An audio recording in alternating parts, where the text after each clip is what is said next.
What's up, guys? Dave here, and I am here with an interesting rumor I heard involving the possible introduction of the Fantastic Four into the Marvel Cinematic Universe, or MCU. From what I've heard, and this is an interesting approach, they're thinking about much like how they're going to establish that Hank Pym and other people have been around for quite some time, just kind of on the down low.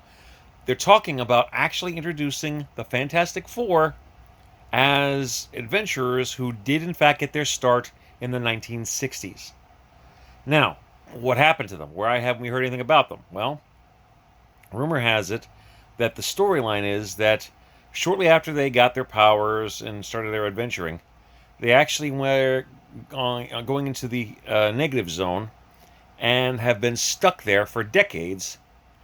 But due to the weird factors of the negative zone, they haven't aged any a day. So their story is that they'll probably have them coming back out into modern times.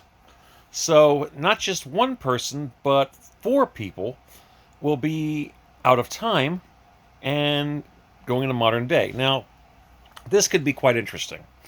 Now, I mean, we got, four adventurers with their mindset of the 1960s.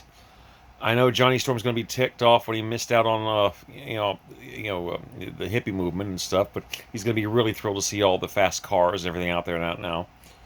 And the 1960s had a big thing about adventuring, exploring the unknown, things like that. And the one thing about the Fantastic Four is people complain that they're definitely a team made from the 60s, and they are children of the 60s in that regard, and it shows. So it looks like if Marvel's going to do this, then they're going to actually take this concept and run with it. Now, I know it could be a lot of comedic stuff as far as for dealing with that, and of course, we already know that it works good with Captain America. So it's going to be interesting if they're going to go that route. I mean, we actually might also get to hear about how Ben Grimm actually had worked with the Howling Commandos back in the 1940s. Remember, they're talking about also introducing a white original Nick Fury into the MCU as well. So this could be quite interesting. Maybe Nick had something to do with the Howling Commandos and stuff back during World War II, and was eventually the inspiration for the Nicholas J. Fury we have now with Samuel L. Jackson as the part. It'll be also interesting. I mean, it's possible that Reed's legitimate business stuff, some of the technology may be put on ice, but as far as for the wealth, I see him having the foresight to put things in like a blind trust or a bank account with buku interest, which means if they've been doing stuff in the 60s, left, and had all that money accumulating interest since then, they're going to have enough money to buy several floors of the Baxter building, if not the whole building itself. So, that could be a very interesting way to go. And, like I said, plenty of interesting moments about how all four are trying to react and deal with things from there. But, this also raises a very interesting question.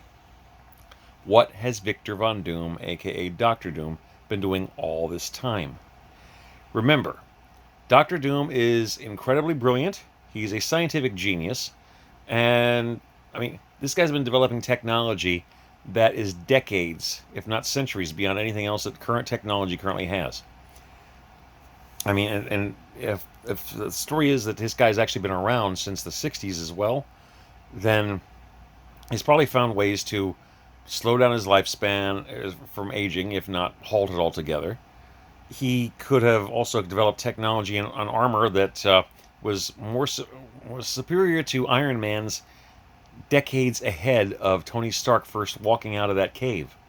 Even the nano suit that he has, in the later MCU. But more than that, Doom is also a master of magic. He's knowledgeable in the mystic arts, and here's the thing: in the comics, Doom is second in magic only to Doctor Strange. Now, picture this for a second. If Doom has been around since the 1960s, ruling the country of Latveria, having the resources of a small country, using his technological means to better his people, and not only working on technology, but if he gets bored with that, working on magic and learning spells and things like that. Let me tell you something, guys. A Doctor Doom that wasn't distracted by revenge or desires of world conquest, spending decades either working on technology or studying magic, scares the absolute crap out of me.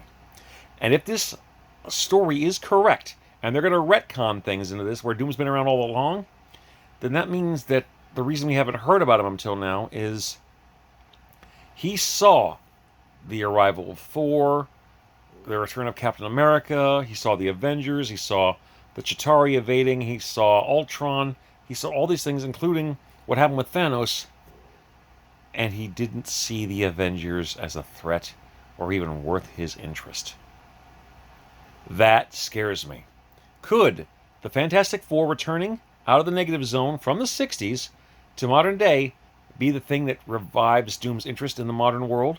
Could that rekindle a need for revenge that was never satisfied?